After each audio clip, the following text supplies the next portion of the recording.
Hello बच्चों, class 10th both medium Hindi और English. तो कल आप एक्सरसाइज बेटा 6.3 कर रहे थे, उसके क्वेश्चन नंबर 13 तक आपने कर लिया है, जिसका 12 क्वेश्चन आज हमें करना है। उससे पहले बेटा प्रॉब्लम है किसी बच्चे की, चैप्टर 9 से एग्जाम्पल 4 और 5 पहले आप उनको करेंगे, फिर आप आगे बढ़ेंगे। ओके बेटा, तो निकाल लेता हूँ मैं, एक्चुअली मैंने निकाल के रखा हुआ है। एग्जाम्पल 4 कहता है from a point P on the ground के ऊपर बेटा कोई पी पॉइंट है। The angle of elevation of a top of a 10 metre tall building is 30 degree. तो एक 10 मीटर ऊंची बिल्डिंग है बेटा, ये एक बिल्डिंग है जो कि 10 मीटर ऊंची है और ग्राउंड के ऊपर कोई पी पॉइंट है। इससे इसका जो टॉप है, ये जैसे ऊपर वाला है, ये जो एंगल की अगर आप बात करते हो तो 30 डिग्री है, ये इसने गिवन है। ओके बेटा, इतनी बात से तो ये समझ आया है। आगे बोला ए फ्लैग इज होस्टेड, एक फ्लैग हमने लगा रखा है बेटा, एक हमने झंडा लगा रखा है at the top of building, इस बिल्डिंग के ऊपर एक हमने झंडा लगा रखा है बेटा। ओके, ऐसे एक फ्लैग लगा रखा है बेटा। And angle of elevation of the top of flag stop from P is 45। अब इसके जो टॉप का जो एलिवेशन है वो यहां से लेके यहां तक वो 45 डिग्री है बेटा, मतलब ये सारा एंगल 45 डिग्री है। Find the length of flag staff and the distance of building from the point P। एक तो मैं लेंथ ऑफ जो फ्लैग है, जो राष्ट्र ध्वज है बेटा, हमारा झंडा है, उसकी हमें एक तो लेंथ निकाल के लानी है और एक the distance from the building from point P, इस बिल्डिंग का P से डिस्टेंस एक आपको बेस निकाल के लाना बेटा। तो देखो ये कैसे आप निकाल सकते हो, आप ऐसा कर लो, इसको सबसे पहले नाम दो,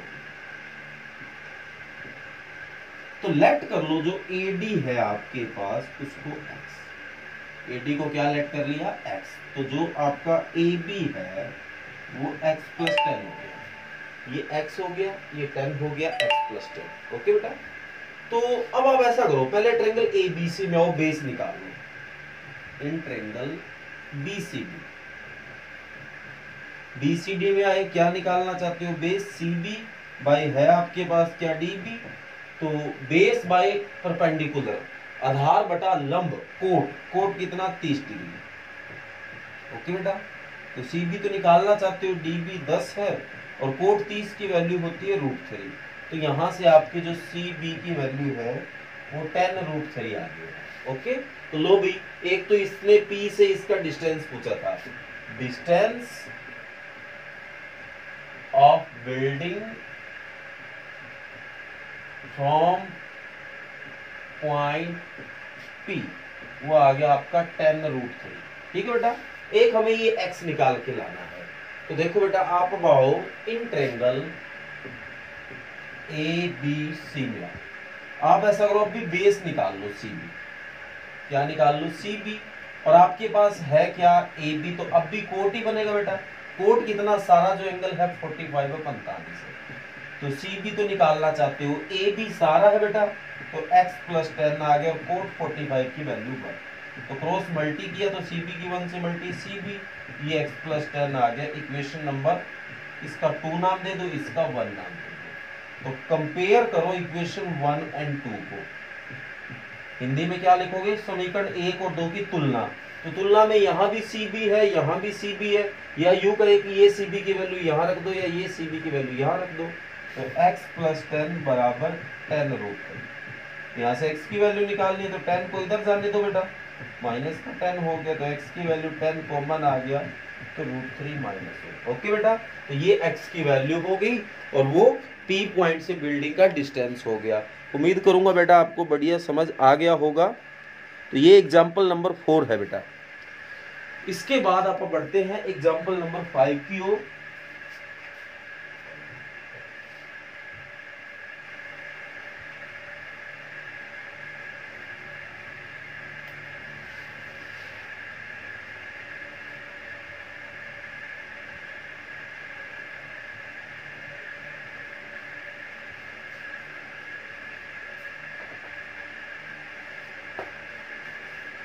example number 5, the shadow of a tower standing on a level ground, एक ग्राउंड लेवल पे बेटा एक टावर खड़ा है, उसकी शेडो जो परछाई होती है is found to be 40 metre, sorry the shadow of a tower, एक टावर की परछाई बेटा, जो टावर है standing on the level ground, और वो ग्राउंड लेवल पर ये टावर खड़ा है, is found to be 40 metre longer, ये 40 मीटर बड़ी हो जाती है, when the sun altitude is 30 degree then when it 60 degree, अगर वो 30 डिग्री से 60 डिग्री अगर हो जाता है, सॉरी 60 से अगर वो 30 हो जाता है तो उसकी जो शैडो है वो 40 मीटर ज्यादा हो जाती है।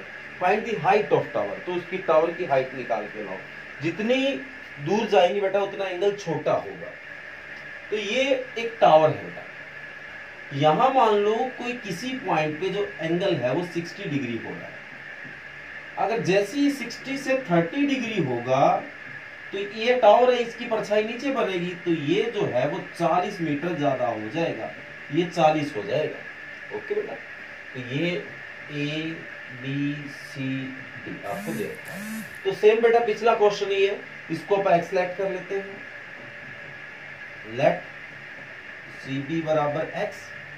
तो पहले आप आओ इन ट्रायंगल ए बी सी, ठीक है बेटा, इसको एक्स लेट कर लिए। आप ए बी निकालो, ए बी निकालना चाहते हो, है आपके पास क्या C B, perpendicular by base 10 होता है बेटा, 10 कितना 60 डिग्री, तो ए बी सी बी आपने एक्स मान रखा, 10 60 √3 हो गया, तो एक्स जो है ए बी जो है वो आपका √3 एक्स आ गया। ओके बेटा, क्या आ गया, √3 एक्स आ गया, इसका नाम इक्वेशन नंबर 1 दे दो। क्या नाम दे दोगे, इक्वेशन नंबर 1। अब आप ट्रायंगल में आओ, in triangle A B D में आओ, क्या निकालना चाहते हो आप, ए बी है आपके पास क्या, डी बी है आपके पास पूरा डी बी। ओके बेटा, तो ये भी तो 10 ही बनेगा, पर 10 अब की बार कितना डिग्री बेटा 30 डिग्री, तो ए बी निकालना चाहते हैं, डी बी हो जाएगा 40 प्लस एक्स, और 10 30 होता है 1/√3, तो क्रॉस मल्टी करें या इसको इधर भेज दें, एक ही बात है, क्रॉस मल्टी करेंगे इसका फायदा नहीं होगा, इंटू 40 प्लस एक्स, इक्वेशन 2, ये इक्वेशन 1। कंपेयर कर दो बेटा इक्वेशन 1 एंड 2 को, कंपेयर इक्वेशन 1 एंड 2, एक और दो की तुलना करने का, तो ये ए बी की वैल्यू इधर रख देता हूं बेटा, √3x बराबर 1/√3 40 प्लस एक्स, क्रॉस मल्टी यहाँ करते हैं तो √3 के √3 से करेंगे 3x हो गया बराबर 40 प्लस एक्स, तो प्लस का x इधर आके बेटा माइनस का बराबर 40, ये बचेगा 2x बराबर 40, तो x बराबर 40/2, तो क्या आंसर आ जाएगा 20। तो एक तो ये आ गया 20 बेटा। अब रही बात टावर की हाइट भी तो पूछी है, तो ए बी टावर की हाइट ही तो है, x की वैल्यू इक्वेशन नंबर 1 में पुट कर दो, तो x put in equation 1, equation 1 जो है वो ए बी √3x है, तो x की जगह 20, तो क्या आंसर आ गया 20√3। ओके बेटा, तो ये है एग्जाम्पल नंबर 5। साफ ही दिखाई दे रहा बेटा। ओके, इसके बाद बेटा आप आगे बढ़ते हैं, चैप्टर नंबर जो हमारा चल रहा था 6 के ऊपर, एक्सरसाइज 6.3 चल रही थी, जिसका आज हमें क्वेश्चन नंबर 12 करना है। मैंने बताया था कि 12, 14 और 16 तीनों क्वेश्चन एक दूसरे के जैसे हैं, तो आज उनके बारे में भी बात करेंगे, वो कैसे एक दूसरे के जैसे हैं और क्या उनमें करना है। ओके बेटा, तो एक्सरसाइज 6.3 हमारी चल रही है और आज हमें क्वेश्चन नंबर इसका 12 करना है, 12 करना है।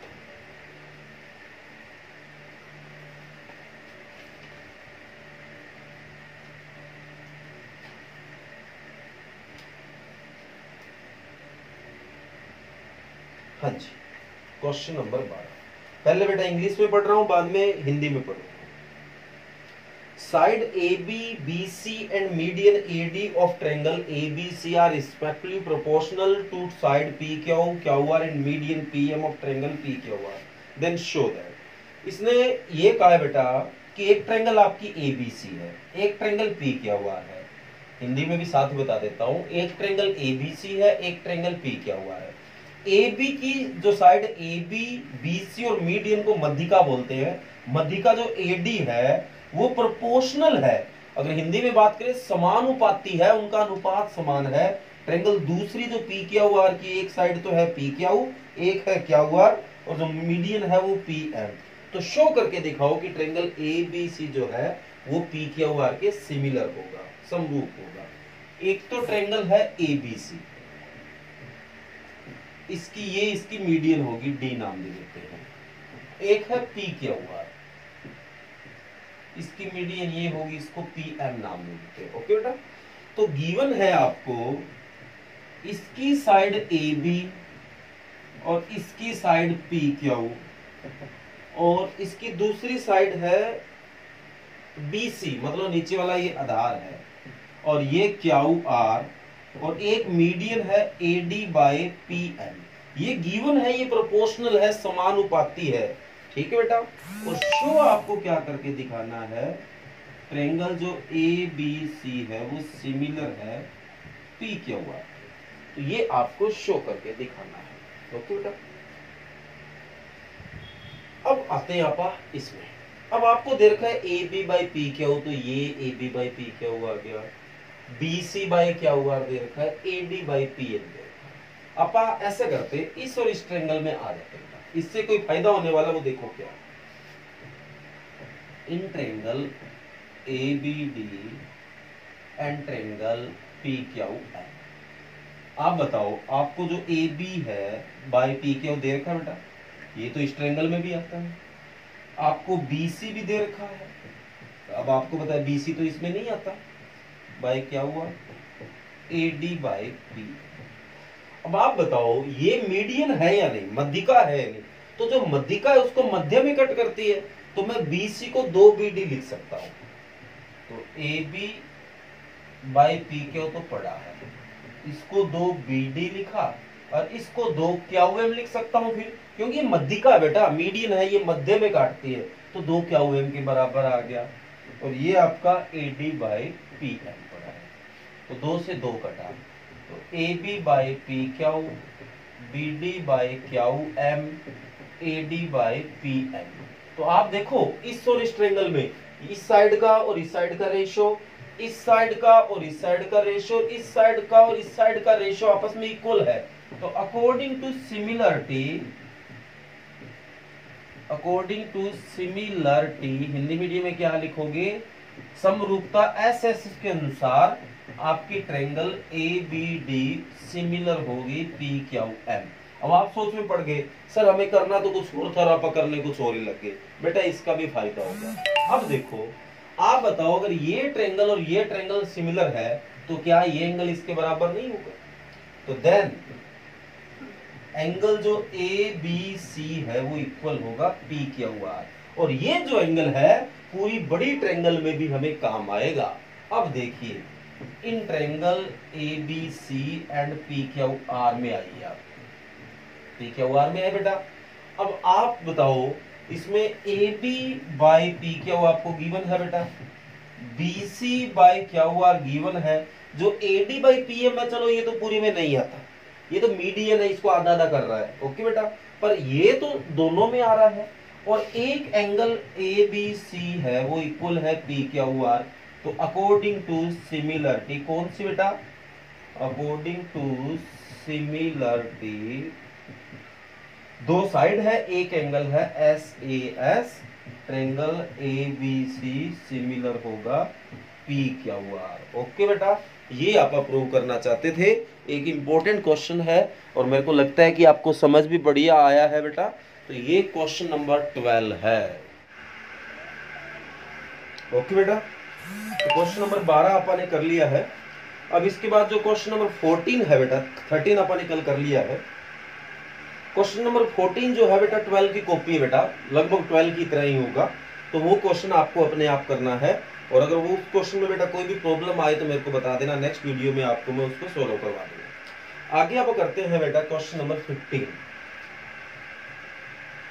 ओके बेटा, क्या है इसकी स्टेटमेंट देखिए, a vertical pole of length 6 metre, एक वर्टिकल पोल है बेटा जिसकी लेंथ है 6 metre, cast shadow a 4 metre long और उसकी जो परछाई होगी वो कहता है 6 मीटर लॉन्ग है, सॉरी 4 मीटर लॉन्ग है। ठीक है बेटा, ऑन द ग्राउंड, ग्राउंड के ऊपर है। एट द सेम टाइम, इसी टाइम में, एक इसी टाइम में बेटा, एक tower cast a shadow 28 metre long, एक टावर है बेटा, तो उसकी जो परछाई है वो 28 मीटर लॉन्ग है।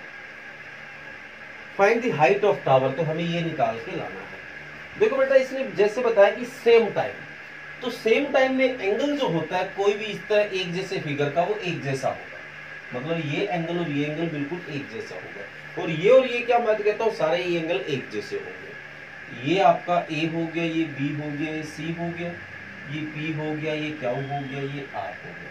तो हमारा टारगेट है इसको निकाल के लाना। तो आप सीधा ही लिख देना बेटा, वी नो दैट, हम जानते हैं कि triangle A B C similar होगा पी क्यू आर। जो ए बी सी है वो पी क्यू आर के सिमिलर होगा according to similarity A A ए।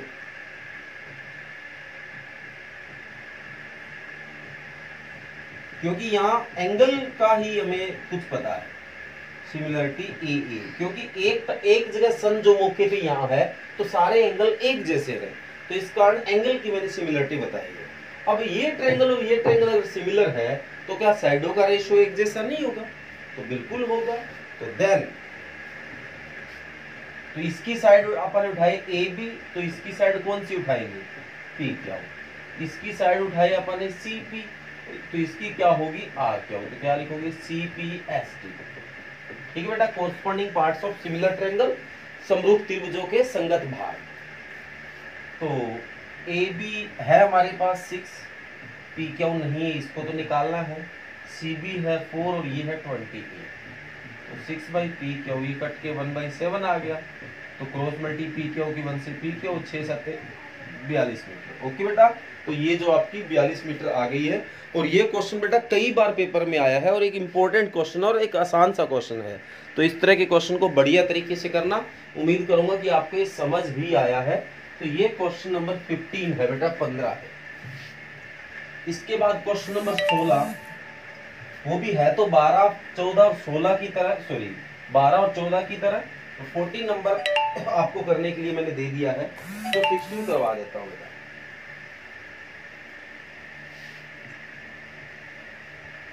बोला गया if AD and PM are median of triangle ABC and P Q R. एक triangle तो एबीसी है, इसकी जो मीडियन है वो एडी है, एक है पी क्यू आर, इसकी जो मीडियन होगी वो पीएम होगी। मीडियन को बेटा मध्यिका बोलते हैं, पता होगा।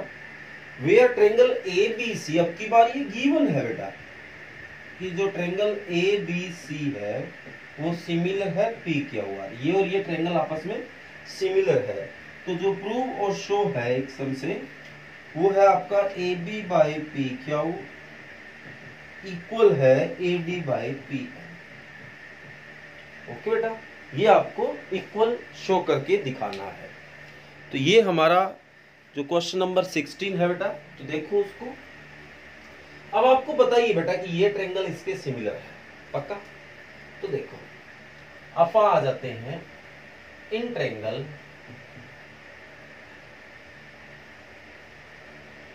ए B D and triangle P Q M, इस और इस ट्रायंगल में आ जाते हैं। ओके, तो ये और ये अगर आपस में सिमिलर है तो साइडों का रेशियो तो इक्वल होगा। तो इधर से आपने उठाया ए बी, इधर से उठाएंगे पी क्यू, इधर से आप उठा लेते हैं बी सी, और इधर से आप उठा लेते हैं क्यू आर। क्या आपस में इक्वल नहीं होगा बेटा? और ये एंगल और ये एंगल क्या इक्वल नहीं होगा? एंगल जो ए बी सी है वो इक्वल होगा, ए बी डी कह दो चाहे, क्योंकि इस ट्रायंगल में आ रहे हैं, और पी क्यू एम आपस में इक्वल होगा। अब आप बताओ, A B by P Q है, बी सी को मैं 2BD नहीं लिख सकता, और इसको 2QM लिख सकता हूं। ओके बेटा, साफ दिखाई दे रहा है बेटा? ओके, तो इसको 2BD लिखा, 2 से 2 कटा, तो देखो A B by P Q आ गया, BD बाई QM आ गया, और एक ये एंगल और ये एंगल छोटी ट्रायंगल में भी आ रहा है, बड़ी ट्रायंगल में आ रहा है। तो देन ट्रायंगल आपकी कौन सी बेटा, ए बी डी सिमिलर हो गया पी क्यू एम। आप बताओ अगर ये ट्रायंगल और ये ट्रायंगल सिमिलर है तो क्या साइडों का रेशियो इक्वल नहीं होगा? तो इसकी साइड अपन उठा लेते हैं तो जरूरत है बेटा। तो एक तो उठाया ए बी, तो इधर से आएगा पी क्यू। एक हमें चाहिए ए डी, तो इधर से आया ए डी और इधर से आया पी एन। तो क्या आप यही शो करना चाहते थे? इधर क्या रीजन लिखोगे, C P S T. Okay बेटा, corresponding parts of similar triangle. Okay बेटा, कर लोगे? तो ये लो क्वेश्चन नंबर 16। एक क्वेश्चन नंबर 14 मैंने आपको अपने आप करने के लिए दिया बेटा, वो कर लेना। अगर वो ना हो तो मेरे को बेटा कमेंट कर दे देना, नेक्स्ट वीडियो में मैं आपको करवा दूंगा। तो ओके बेटा, तो वर्क आपको बताइए, जो रिटर्न करने का वर्क है वो आपके सामने है, और जो रिवाइज करने का वर्क है मैं उसके बारे में बात कर लेता हूं। तो कल अपन ने जो रिवाइज के लिए वर्क दिया था वो चैप्टर नंबर 8.4 थी उसकी एक्सरसाइज, उसको कंप्लीट कर लिया था। 8.4 को कंप्लीट कर लिया था। ओके बेटा, तो आज का जो आपका रिवीजन वर्क होगा वो ये है, जो 4 के एग्जाम्पल नंबर है बेटा 12, 13, 14, 15, 4 एग्जाम्पल है बेटा, 12, 13, 14 और 15। तो ये 4 एग्जाम्पल आज आपको रिवाइज करने हैं। ओके बेटा, तो आज का जो रिवीजन का वर्क है वो 8.4 के 4 एग्जाम्पल है बेटा, 12, 13, 14, 15, ये 4 एग्जाम्पल रिवाइज कर लेना। इससे हमारा चैप्टर नंबर जो 8 है वो पूरा हो गया बेटा। और कल आप जो रिवीजन स्टार्ट करेंगे वो चैप्टर नंबर 9 की करेंगे। और जैसा कि मैंने आपको उस दिन में बताया था कि मेरे से आपकी जितनी हेल्प हुई रिवीजन में बेटा मैं उतनी हेल्प कर दूंगा। जो सिलेबस बच जाएगा टेस्ट से पहले बेटा वो सिलेबस भी आपको साथ साथ कवर करते रहना है। जैसे चैप्टर नंबर 9 और 10 भी दिया है तो 10 आप साथ साथ रिवाइज करते रहो बेटा। 9 साथ साथ होता रहेगा, इधर से मैं आपको करवाता रहूंगा, डेली वर्क देता रहूंगा, और चैप्टर नंबर 10 आप साथ साथ रिवाइज करते रहें ताकि वो साथ साथ पूरा हो जाए। ओके बेटा, और रही बात आप जो वर्क रिवाइज कर रहे हो तो हो सकता है कुछ क्वेश्चनों में आपको करने में दिक्कत आए। तो अगर दिक्कत आई तो पहली बात तो बेटा जब इन चैप्टर को मैंने पहली बार करवाया है, जैसे चैप्टर नंबर 9 करवाया, 10 करवाया, 8 करवाया, तो आपने उनको फेयर कॉपी में नोट किया है, और आपने फेयर कॉपी में नोट किया तो वहां से वो क्वेश्चन देख सकते हो। और इसके अलावा दूसरा ऑप्शन भी देता हूं, हालांकि आप फेयर कॉपी में नोट कर रहे हो, ये मैं आपको बार बार कहता आ रहा हूं, जो मेरी पुरानी वीडियो है इन चैप्टरों की बनी हुई, आपको अगर फेयर कॉपी से समझ ना आए, फॉर एग्जाम्पल आप मान लो कि आपने राइट कर रखा है फेयर कॉपी में, आपको क्वेश्चन समझ नहीं आ रहा है, आपको इस तरह मैं जो बता रहा हूँ कि आपका ऐसे अगर कोई क्वेश्चन समझ आ रहा है तो जो मेरे द्वारा बनाई गई वीडियो है बेटा वो यूट्यूब पे अपलोड पड़े हैं। तो उसके लिए आपको क्या करना पड़ेगा, यूट्यूब पे सर्च करना होगा बेटा maths by Suraj Sharma, maths by Suraj Sharma. उसको आप अगर करोगे, उस पे आप सर्च करोगे तो वीडियो आ जाएगी, उसमें अपलोड्स में जाओगे बेटा तो सारी वीडियो आ जाएगी, और उन वीडियो पे मैंने टाइटल लिखा हुआ है कि कौन से चैप्टर की कौन सी एक्सरसाइज है, तो उससे आप जो आपको क्वेश्चन देखना है वो क्वेश्चन देख सकते हो बेटा। तो क्या सर्च करना है, maths by Suraj Sharma. Okay बेटा, तो इस तरह से आप सर्च करके अगर आपको कोई क्वेश्चन में दिक्कत आ रही है तो बेटा आप उससे आप अपना क्वेश्चन सॉल्व कर सकते हो, अपनी प्रॉब्लम सॉल्व कर सकते हो। ओके बेटा, और जो ये जैसे 6 चैप्टर चल रहा है, डेली लगभग मैं 2, 3, 4 क्वेश्चन ही आपको करवा रहा हूँ, और ये फेयर कॉपी पे साथ साथ बेटा करते रहिए। ओके बेटा, थैंक यू।